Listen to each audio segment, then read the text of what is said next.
Remarque, les personnages de cette vidéo ne représentent pas l'apparence réelle des personnes mentionnées dans la Bible. Ceci est uniquement à des fins éducatives, bonne lecture. Il y a plus de 2000 ans, dans la petite ville de Bethléem, un événement extraordinaire a eu lieu. Marie, une jeune femme humble et pieuse, et son époux Joseph, attendaient un enfant, mais ce n'était pas une naissance ordinaire. Un ange était apparu à Marie, lui annonçant qu'elle porterait le Fils de Dieu, le Messie tant attendu.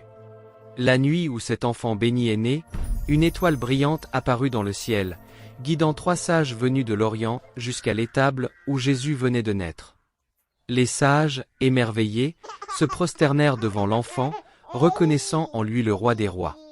Ils apportèrent des cadeaux précieux, en signe de leur vénération et de leur foi en cet enfant divin. Ainsi commença l'histoire de celui qui allait changer le monde pour toujours. Peu après la naissance de Jésus, le roi Hérode, effrayé par la prophétie annonçant l'arrivée d'un nouveau roi, ordonna le massacre de tous les enfants de moins de 2 ans. Mais Dieu veillait sur son fils. Un ange apparut à Joseph dans un rêve, l'avertissant du danger imminent. Sur l'ordre de l'ange, Joseph prit Marie et l'enfant, et ensemble, ils fuirent en Égypte, un pays étranger où ils restèrent jusqu'à la mort du roi Hérode. Ainsi, par cette épreuve, la vie de l'enfant fut sauvée. À l'âge de 12 ans, Jésus accompagna ses parents à Jérusalem pour la fête de la Pâque. La ville était en effervescence, remplie de pèlerins venus de partout. Après les festivités, Marie et Joseph commencèrent leur voyage de retour, sans se rendre compte que Jésus était resté derrière. 3 jours plus tard, ils le retrouvèrent dans le temple, assis parmi les érudits et les enseignants. Tous étaient émerveillés par la sagesse et la profondeur des paroles de ce jeune garçon. Quand ses parents, inquiets, lui demandèrent pourquoi il était resté, Jésus leur répondit calmement. « Ne saviez-vous pas que je dois être dans la maison de mon Père ?»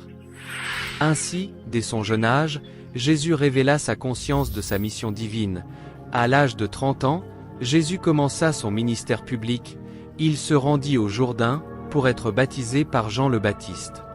À cet instant sacré, les cieux s'ouvrirent et l'Esprit Saint descendit sur lui sous la forme d'une colombe, confirmant son appel. Jésus choisit 12 disciples pour l'accompagner, des hommes ordinaires qui allaient devenir les témoins de ses miracles et de ses enseignements.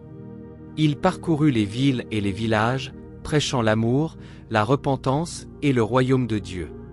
Partout où il allait, Jésus accomplissait des miracles, guérissant les malades, ressuscitant les morts, et nourrissant des foules immenses avec seulement quelques pains et poissons.